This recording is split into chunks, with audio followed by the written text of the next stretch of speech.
Dampak bencana banjir bandang dan longsor yang terjadi di Sumatera Utara, Sumatera Barat, dan Provinsi Aceh cukup besar mengakibatkan kerugian ekonomi. Menurut Direktur Eksekutif Center of Economic and Law Studies atau CELIOS, dampak kerugian ekonomi akibat bencana Sumatera mencapai 68,67 triliun rupiah. Bencana ekologis yang terjadi di Sumatera Utara, Sumatera Barat, dan Provinsi Aceh telah mengakibatkan kerugian ekonomi yang cukup besar. Diperkirakan hingga 68,67 triliun rupiah. Angka ini mencakup kerusakan rumah penduduk, kehilangan pendapatan rumah tangga, rusaknya fasilitas infrastruktur jalan dan jembatan, serta kehilangan produksi lahan pertanian yang tergenang banjir dan longsor. CELIOS menilai bencana ekologis dipicu oleh alih fungsi lahan karena deforestasi sawit dan pertambangan. Sementara sumbangan dari tambang dan sawit bagi Provinsi Aceh tidak sebanding dengan kerugian akibat bencana yang ditimbulkan. Untuk itu CELIOS mendesak pemberlakuan moratorium untuk izin tambang dan perluasan kebun sawit.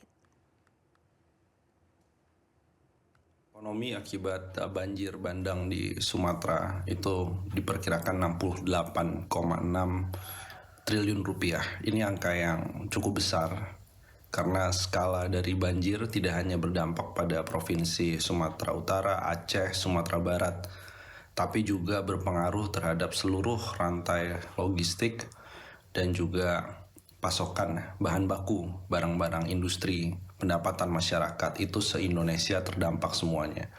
Apalagi kalau melihat di region Sumatera, ada Sumatera Utara yang menjadi hub dari industri, sehingga apa yang terjadi di regional Sumatera Pemirsa, jalan yang tertimbun longsor di Kabupaten Agam, Sumatera Barat mulai bisa diakses. Dengan akses jalan terbuka mempermudah mobilitas warga dan distribusi bantuan ke wilayah terdampak longsor. Berikut laporan jurnalis Anyus Wahyu Sikumbang dari Agam, Sumatera Barat. Pemirsa, seperti inilah kondisi di jalan dari Bukit Tinggi menuju ke Pasaman. Titik longsoran yang ada di belakang saya ini, itu merupakan longsoran yang terjadi pada Selasa pekan lalu. Jadi sampai sekarang juga masih belum bisa dilewati secara normal. Beberapa kendaraan terlihat mengantri harus 2 jalur dari sini, termasuk dengan dari arah Pasaman menuju Bukit Tinggi. Antrian juga masih terjadi. Inilah yang jadi kendala untuk penyaluran bantuan dan akses masyarakat. Kita lihat di depan alat berat masih bekerja, bukan jalur. Alat berat dikerahkan untuk membersihkan material longsor berupa tanah bercampur batu yang menutup badan jalan di Jorong, Patapayan, Paninggiran, Ateh, Nagari, dan Limo, Kecamatan Palupu, Kabupaten Agam, Sumatera Barat. Pembersihan material longsor ini terus dikebut agar jalan bisa segera dilewati warga dan kendaraan bantuan logistik bagi korban banjir. Warga pun berjibaku mengatur arus lalu lintas dengan sistem buka tutup.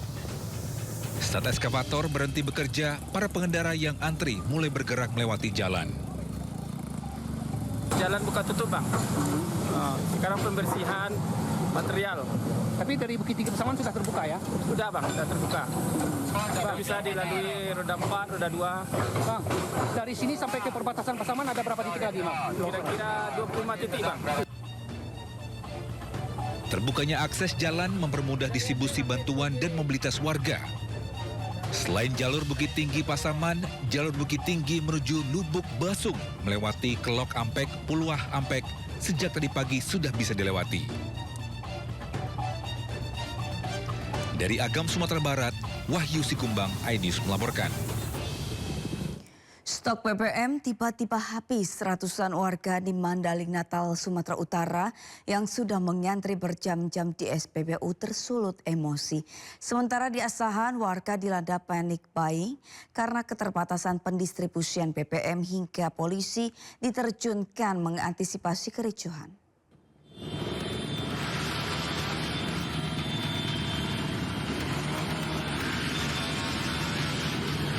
Kesal karena tak kebagian jatah BBM meski telah mengantri sejak siang.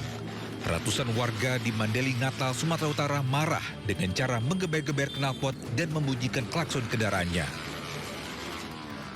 Meski tak sampai berbuat anarkis, kekesalan warga sempat mereka luapkan ke petugas SPBU dengan kata-kata kasar.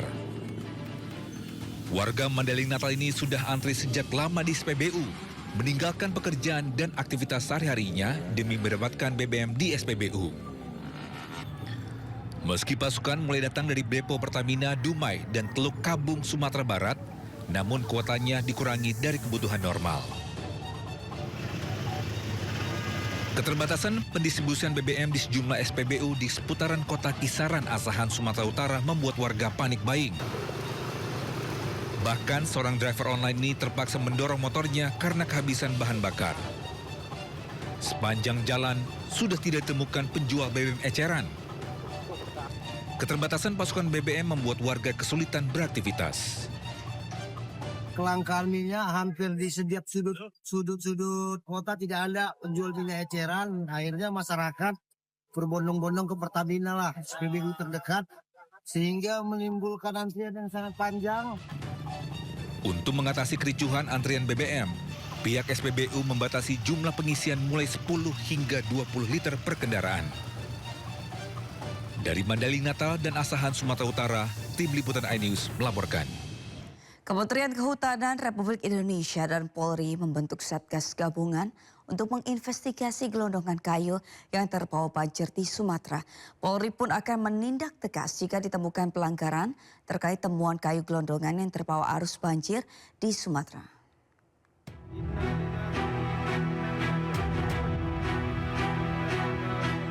Kementerian Kehutanan dan Polri telah menandatangani MOU untuk menginvestigasi bersama asal-usul kayu gelondongan yang terbawa arus banjir di Sumatera.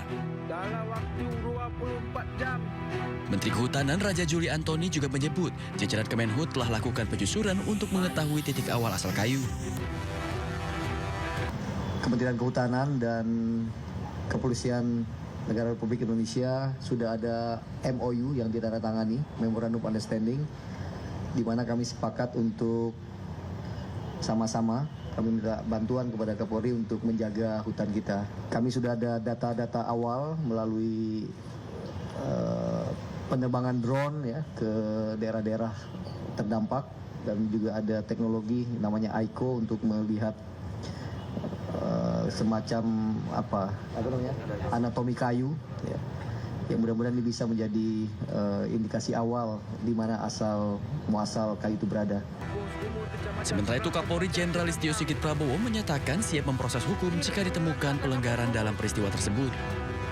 Dalam waktu cepat saya minta untuk tim juga segera bergerak dari hulu sampai dengan hilir, khususnya di lokasi-lokasi yang memang kita dapati ada potensi-potensi yang harus kita tindak lanjuti karena memang ada dugaan-dugaan pelanggaran.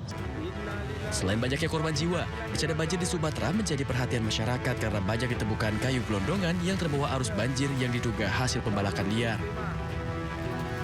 Dari Jakarta, Tim Liputan iNews melaporkan.